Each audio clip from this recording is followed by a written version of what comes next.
Masechet Zevachim, page 61. We'll start today on page 60b, 9 lines from the bottom of the page. At the era of the Talmud, it was two groups of great Chachamim, great sages. One located in Babylon, Chachmei Bavel, which we study, Talmud Bavli, Chachmei Bavel, the rabbis, the sages who live in Babylon. And it was Chachmei Eretz Israel, the great sages who live in the Holy Land of Israel. How these two groups of great rabbis, way before the era of communication that we exposed, communicate each other, especially when it's come to the wisdom of understanding the oral teaching and more. It is a description which we study several times, how Chachmei Eretz Israel, the sages of Israel, traveled to Babel and in our language updated the people in Babylon, the sages, and sometimes the other way around. But one of the examples is a great Amora, great Talmudic sage by the name of Ravin. So when Ravin traveled from Babylon to Eretz Israel, so one of the time he updated a great rabbi by the name of Rabbi Yirmiyah. Ki salik Rabin amra leshma'ata kamei de Rabbi Yirmiyah. He referred to a certain halachic ruling, certain Jewish law, to Rabbi Yirmiyah. What did he say? That among the sages of Babylon, Abaye, Amar Rabbi Yirmiyah, Bavlei tipsha'ei amtul deyatvei be'ar'a chashocha, amrei shma'ata dim chashva. So here, if it wasn't written, it was too strong for us to repeat.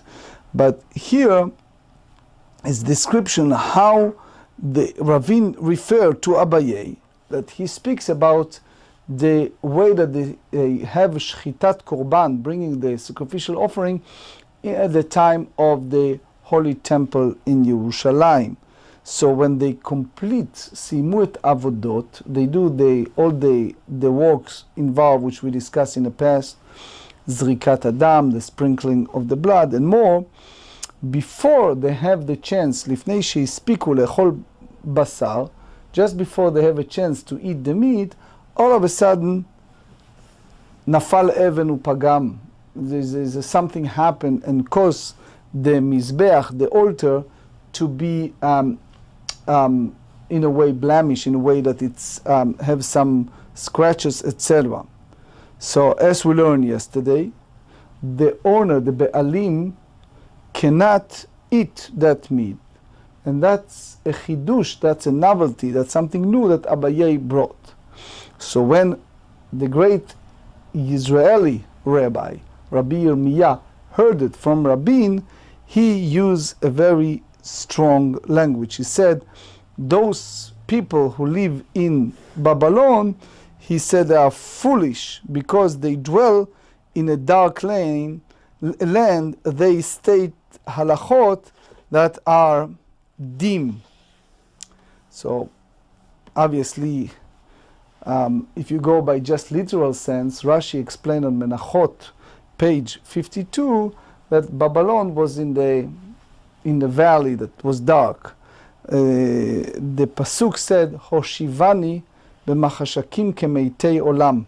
So the Ritva on Tractate Yoma, page 57, explain that at the time of Rava and Rav Yosef and their students Abaye and Rava, it was a very sad era that the Babylon, the government, really persecuted people who involved with study Jewish religion, and therefore a lot of Mishnayot, a lot of Braitot, a lot of teaching of oral teaching is not clear because those wicked people in the government did not give them a chance to study, and therefore that's what he meant that they are deemed, meaning they are incapable to have the full comprehension. But lo shmi'a, but in other words, it's not a personal attack.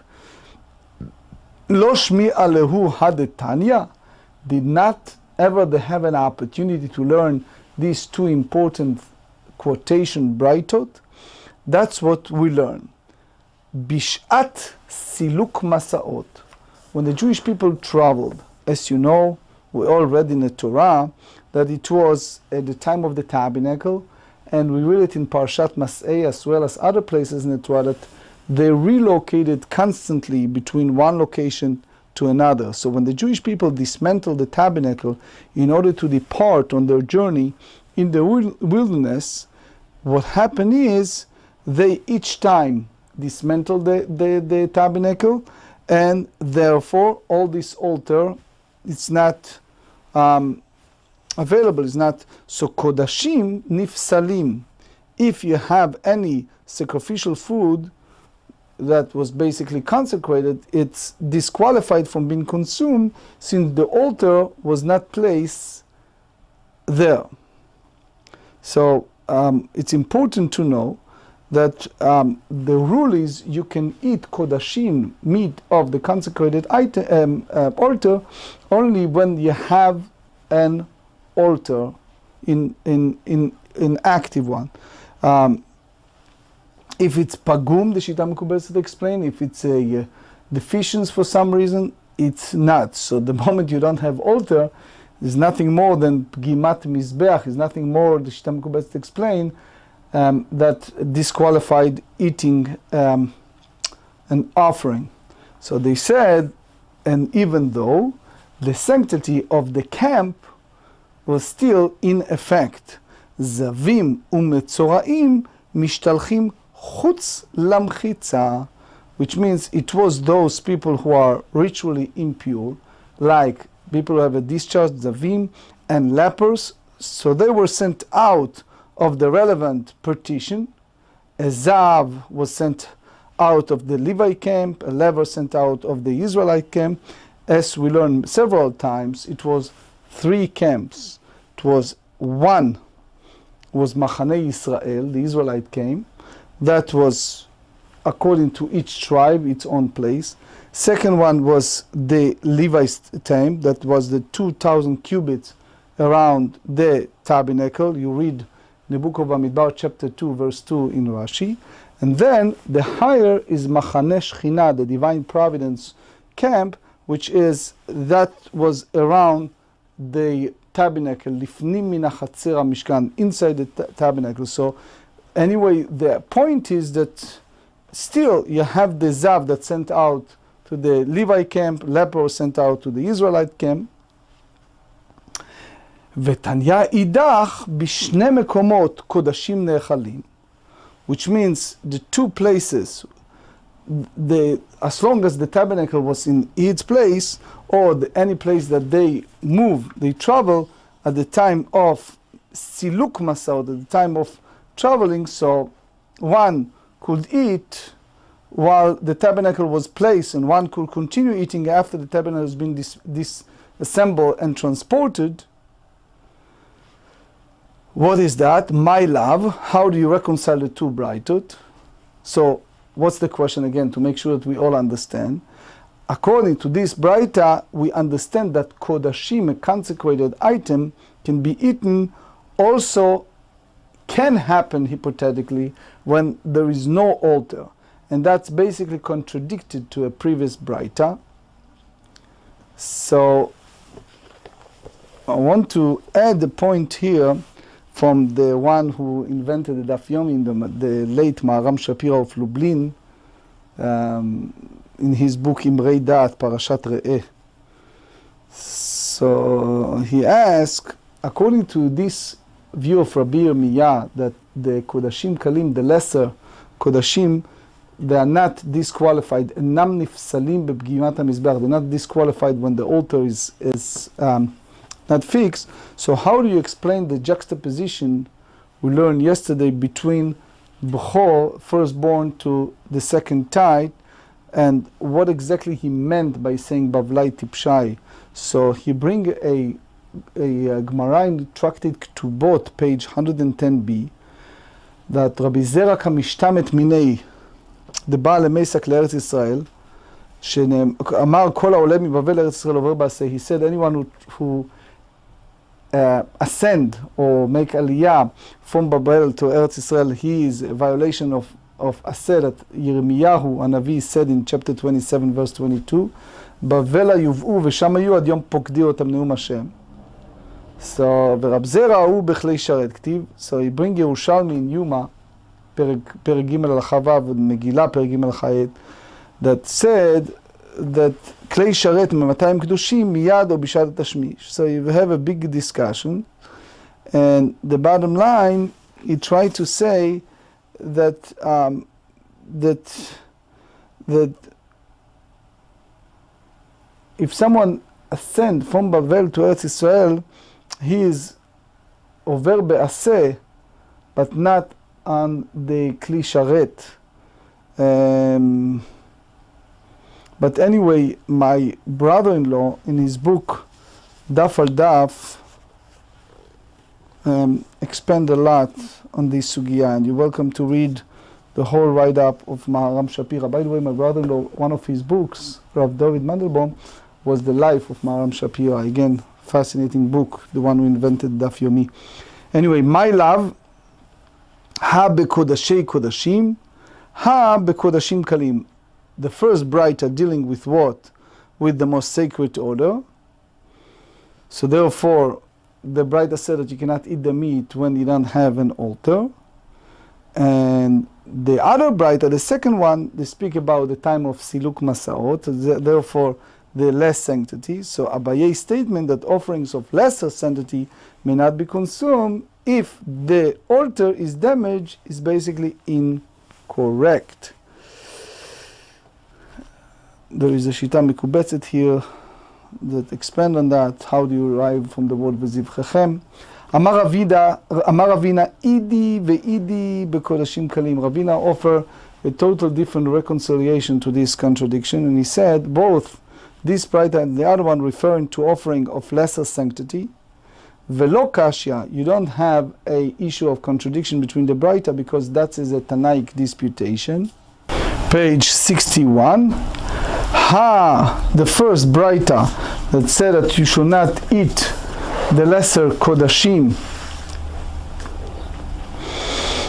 follow Rabbi Ishmael, as we learn on page 60b, that a meat of a firstborn offering, so they have, it's basically Kodashim Kalim, is a lesser sanctity, cannot be consumed if the altar is damaged or absent.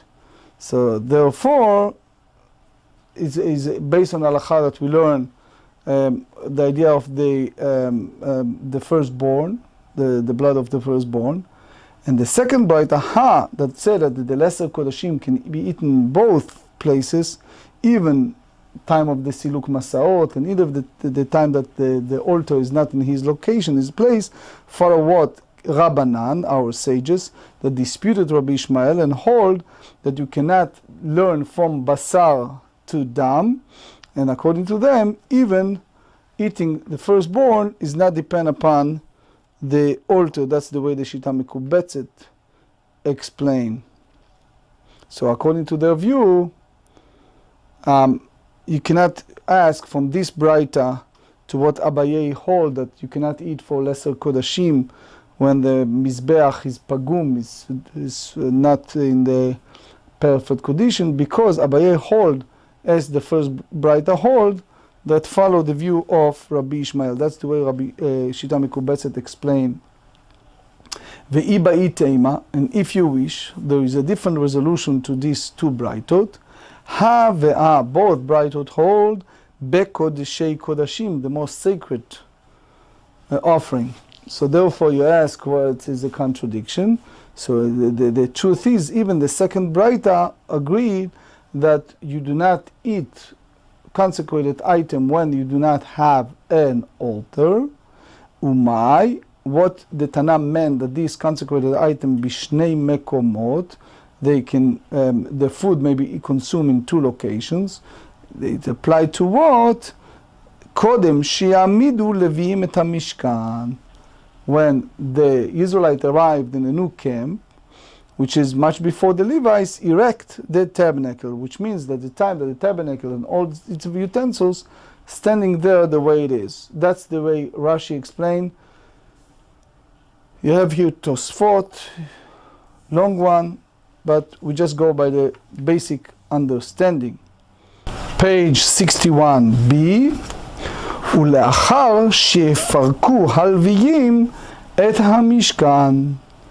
And when they are leaving the camp, after the Leviyim dismantle the tabernacle, before they remove the altar. So you see here that the altar is not yet moved, so you still allow to consume the sacrificial food. That's the way Rashi holds. There's a Tosfot here, we'll just go by the basic. Mao the tema ifsil lehu beyotze. You may think that it becomes disqualified because it's considered to have left the courtyard of the tabernacle. So therefore the Kamash Melan, the Braita teaches us that the food is permitted for consumption as long as the altar remains in place. So the Gemarah asks, Ve'ema hachename. How do you know that the Kedushat HaChatzer, the sanctity of the courtyard, is not abrogated when they have the Klaim removed? So they said, Amar Kra, you go by the Pasuk in Bamidbar chapter 2 verse 17, Venasa Ohel Moed. They said that the tent of meeting shall travel. So you derive from that, Venasa Ohel Moed, Af Alpi Shenasa Ohel Moedu. Even though it's travel, it's still considered the tent of meeting. So you see here that consequently when you have a sacrificial food, is not considered to have left the designated area. We explain all of that according to Rashi. It's important to know that there is a Tosfot here that hold only when the tabernacle dismantled, but not Klaim and Mizbeach, they're still there. So there is a book called Taharat HaKodesh and Panim Meirot try to explain what Tosfot meant. We just go by Rashi. Now the Gemarah dealing with another point in regard to the altar. Amar Ravuna Amar Rav, Mizbeach shel Shiloh shel Avanim haya. It was a city called Shiloh that was in existence about 369 years.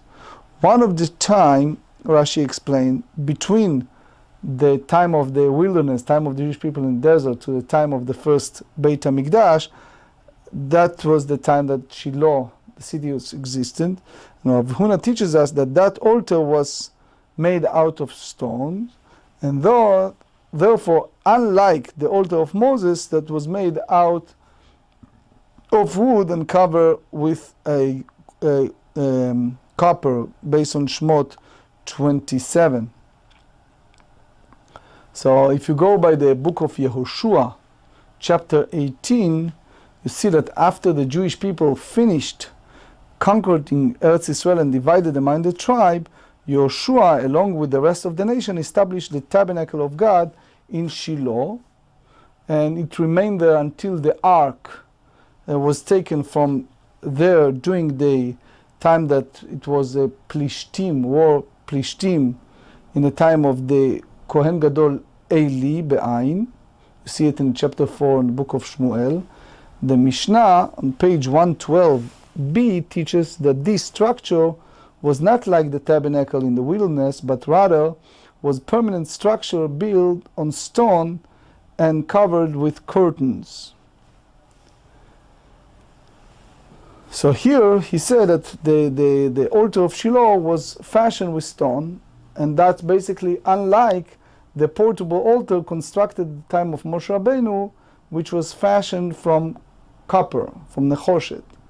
The Tanya Rabbi Eliezer ben Yaakov Omer, Ma Talmud lomar, avanim, avanim, avanim, shalosh pe'amim. The Torah said in 3 places, Exodus 20, Deuteronomy 27, 3 times the word stones.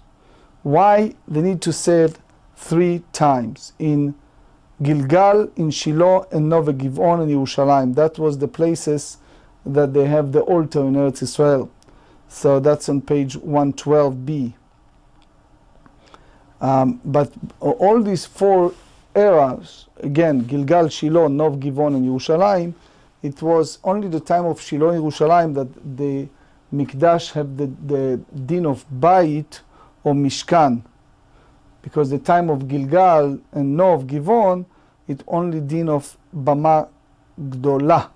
So anyway, why it said 3 times? So the Torah said that in the future, these 3 times, you have 3 altars that made out of stones, which is Echad Shel Shiloh, 1 the Mishkan in the Shiloh, Ve'echad Shel Nov Ve'Givon. So that's, as we said, B'Magdolah, she explained, it's not the same Kedusha as Yerushalayim. And the 3rd one, the Beit Olamim. Beit Olamim is the eternal house, the holy temple in Yerushalayim. Mativ Rav Acha Bar Ami. So Rav Acha Bar Ami objected this brighter, and he said, Esh she'yarda min hashamayim bimei Moshe, the fire that descended from heaven at the time of Moses. Lo nistalka me'al mizbach hanechoshet ela bimei Shlomo. It's only departed from atop the copper altar only at the days of King Solomon, when he replaced the copper altar with the stone altar.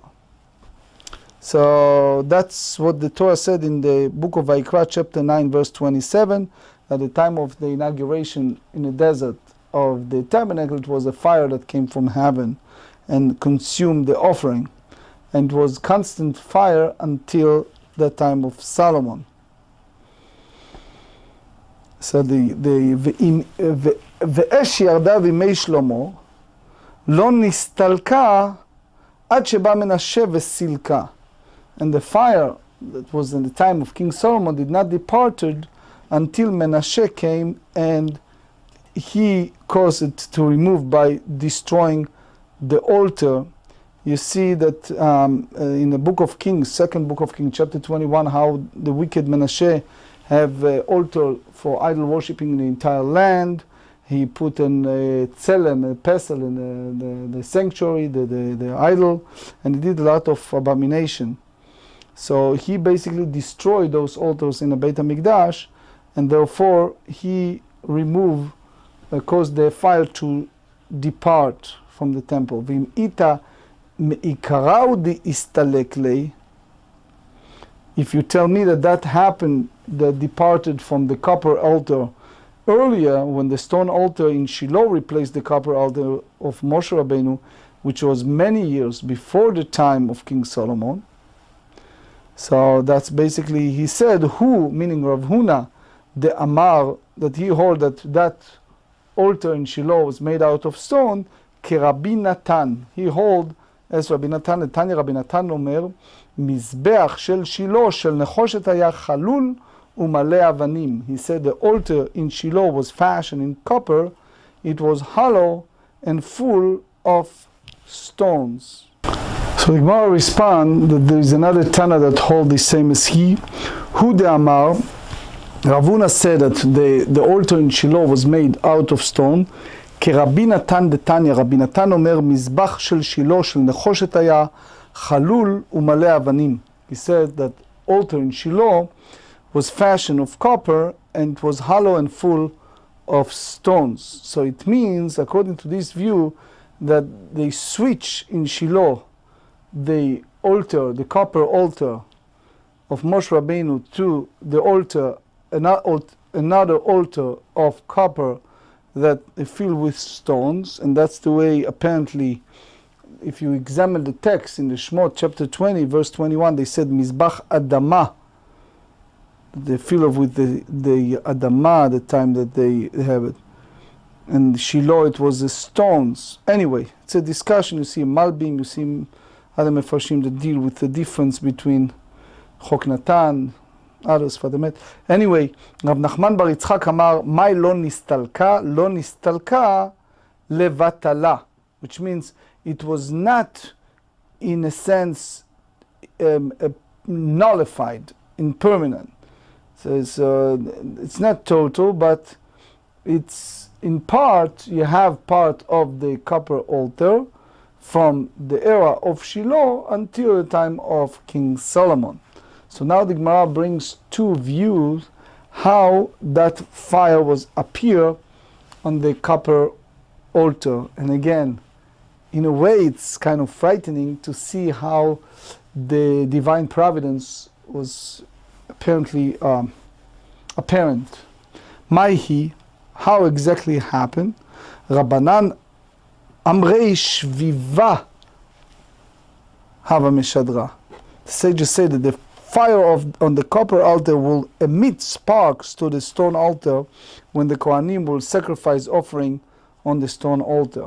Which again, in a sense, it was not natural. It was like appears it's a miracle, but right? Rav Papa amar ushpiza vanakat vezimnim hacha vezimnim hacha. He said it was some type of gust that what was sometimes it was here on the copper altar, sometimes it was there on the stone altar. Now the Gemarah deals with the measurement of the during the era of the second temple of the external altar that followed what we study in Tractate Midot, the first Mishnah on chapter 3. It's Nanatam. Rabbi Yossi said that originally at the time of the first temple, the size of the altar was 28 cubits by 28 cubits. Ukshe'alu bnei hagola, when the member of the exile ascended to Yerushalayim in the beginning of the era of the second temple and built the altar, the second temple, הוסיפו עליו the ed 400 מן הדרום ו400 מן המערב. So they add 4 cubits toward the southern part of the altar and another 4 cubits on the western part of the altar. So it was in two sides of Mizbeach, and it was appear like the Greek word gama, kemin gama. It's almost like our kaf sofit in Hebrew, which is the addition made a right angle. So as a result, the altar in the second temple was 32 by 32 cubits. And those of you who have Gemarot, like Sadustin, like Koren and others, you see some type of illustrations. My ta'ama, what's the reason that they expanded? Amar Rav Yosef mishum delo sipek. Remember the era of Shlomo? It wasn't enough room in the altar, the previous altar, for all the offering.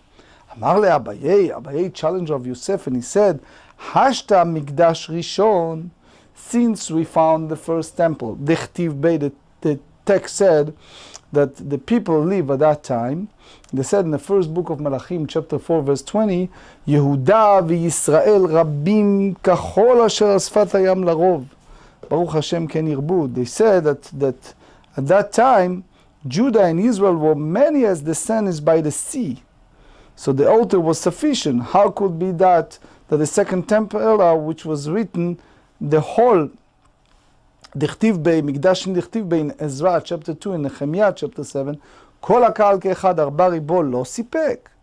So they said that the whole together, if you go by the text, they said that it was 2,360. So you mean to say that now it's not sufficient? So Rav Yosef responded and he said, Amar le Hatam, at the era of the first temple, Esh shel shamayim mesayatan. So amazing. It says over there, in the first temple, it was heavenly fire will assist them and consume the offering. However, hacha, here, meaning the era of the second temple, unfortunately, ein esh shel shamayim mesayatan. There is no heavenly fire that will assist them, so therefore they need a larger area in which to burn the offering. That's what the Haggai Navi in the first chapter he said, Uvnu bait va'artze bo ve'echabed bo amar Hashem. So they're missing the hey va'achavda. So the Gemarah in Yoma, page 21b, explain that that was one of the 5 things that missing during the era of the second temple, that it's a hitma'et hakavod, that it's less than it used to. The Sfat Emet expand on that. The Gemarah now bring another reason why they expand the altar during the second temple. Ki atar Ravin, when Ravin ascended from Eretz Israel to Bavel, Amar Rabbi Shimon ben Pazi mishum bar kapara, shitim hosifu. So he said they expand the altar to extend over the underground cavity in which the libation flowed. So he said that, yes, Me'ikar HaSavur, initially the first temple era, they held that when the Pasuk said, Mizbach Adama, an altar of earth, you shall make for me, Shehu Atum Ba'adama, which is that it means that it's completely with earth, without Halalim. That's the Pshat. The Rashash here challenged that. Anyway, so therefore they didn't do Shitim. Ulivsof, and by the end the second temple era, Savur Shtiya Ka'achila. So you all that the drinking is like eating, which means that the same as offering would burn upon the altar, so libation must be poured into the altar itself and not down its side. So they expand the altar as a result to cover the underground cavities and created the holes in the altar, so the underground cavities. So what happened is, Umay Mizbach Adama. So what exactly it means to say an altar of earth? It means that it's not total concealed, but it means Shehu Mechubar Ba'adama. That it means that it's attached to the ground, to the earth. שלא יבננו לא על גבי כיפים, page 62, ולא על גבי מחילות. So the requirement is neither to build it at the top of arches, nor built on top of tunnels. So there are several points. First is the Rambam. He said in Ilchot Beit HaBchira, chapter 1, the altar must be constructed in such a way that it is attached to the ground and is built neither upon arches nor caverns. It should seem that these underground cavities are in direct contradiction to this condition. So Tosfot explained that they pose no contradiction, as they are actually considered part and parcel of the altar.